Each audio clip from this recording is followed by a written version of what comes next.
Good afternoon. I'm Barry Beasley. I serve as President and CEO of the Heritage Foundation in Williamson County.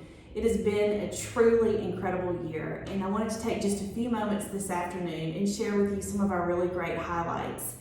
You know, when I think back on the beginning of this year, we were really still in lockdown. We were working from home. We hoped to be able to have festivals and the Heritage Ball and all the activities that we normally do within a given year, but we weren't exactly sure about it. The theater was still closed. We still had members of our staff furloughed. There was a lot of uncertainty when we started this year. Today's the last day of the year, and I could not be more proud of our team, of the board that I have the privilege of working with, of all of the volunteers, all of our donors, all of our members, our friends. All of you have come together in an incredible way this year and helped us have a truly successful year.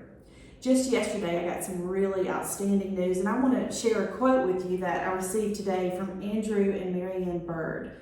If you all remember, we've done a lot of advocacy work for their farm, which was in danger. Here's a quote from the Birds that I received today.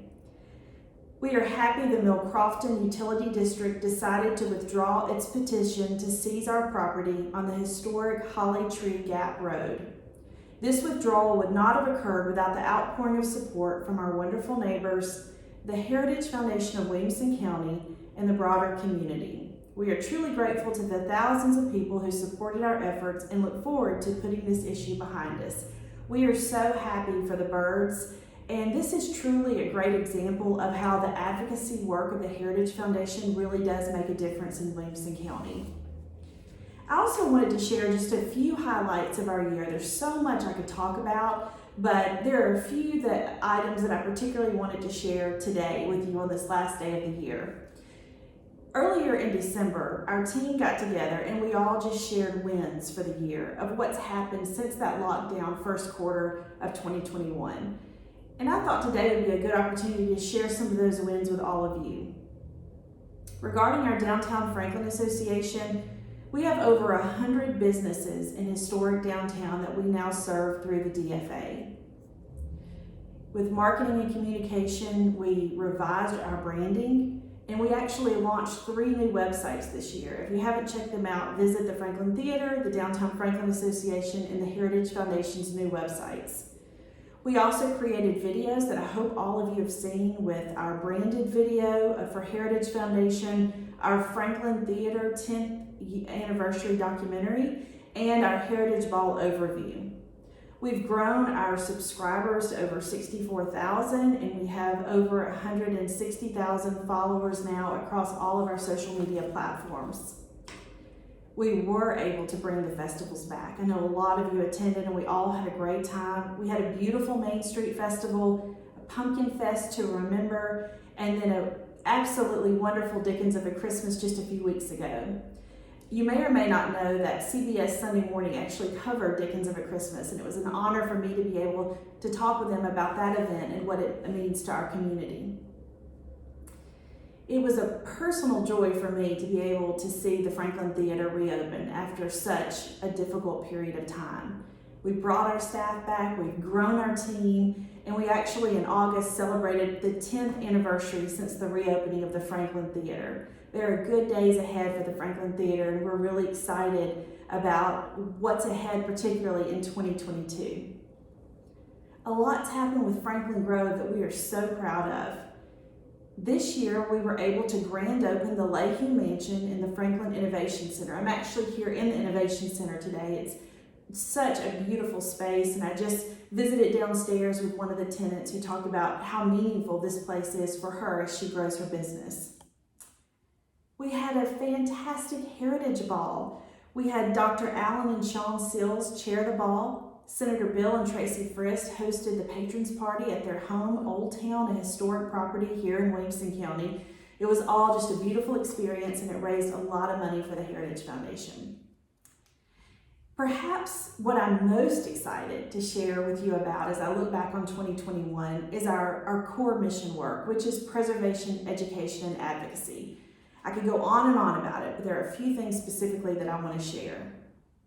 We are mentoring our first Middle Tennessee State University Center for Historic Preservation PhD candidate, Amanda Floyd Hamilton.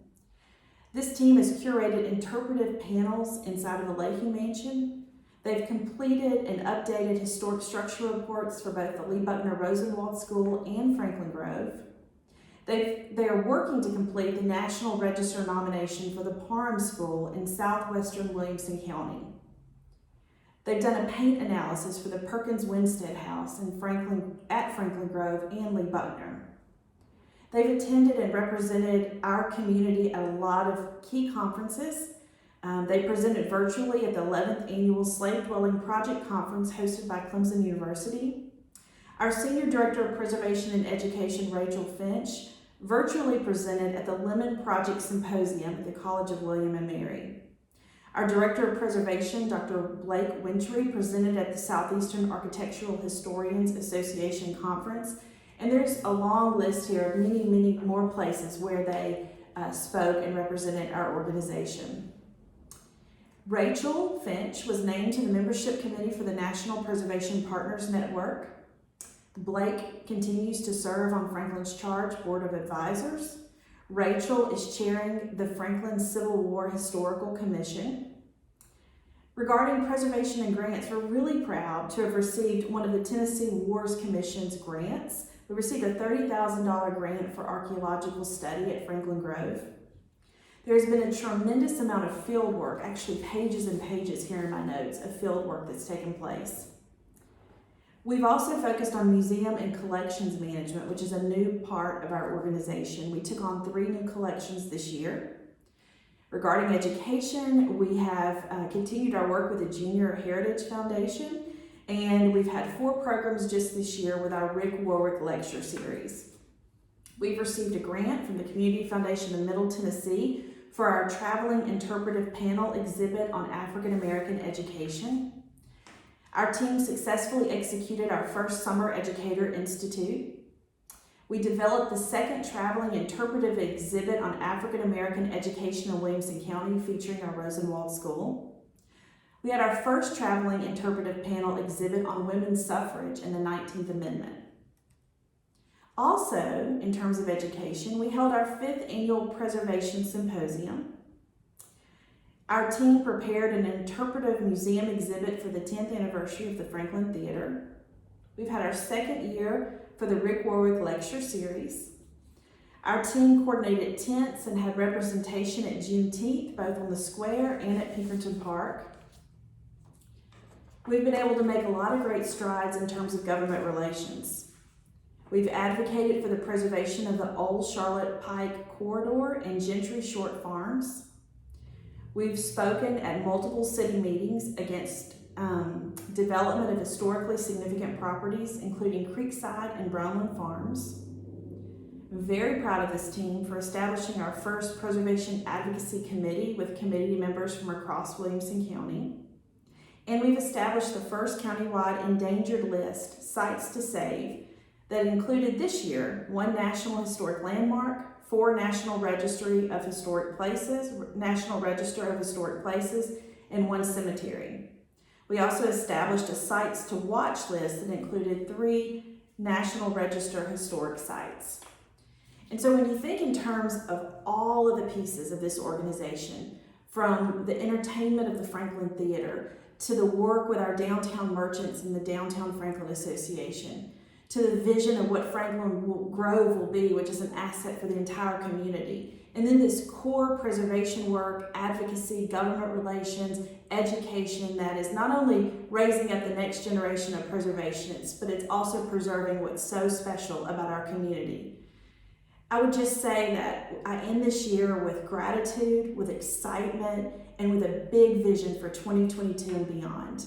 My request of all of you is to consider in these last few hours of 2021 to make a gift to the Heritage Foundation so that we can continue this work. We're very, very close to our year-end goal. Please help us achieve that. Visit williamsonheritage.org/donate. We'll include a link to that here in the post, and we really hope you'll consider helping us achieve our goal and help us to continue the work that we're doing through the Heritage Foundation. I'm really proud to be a resident of Franklin, and I think our future together is very bright. Thank you.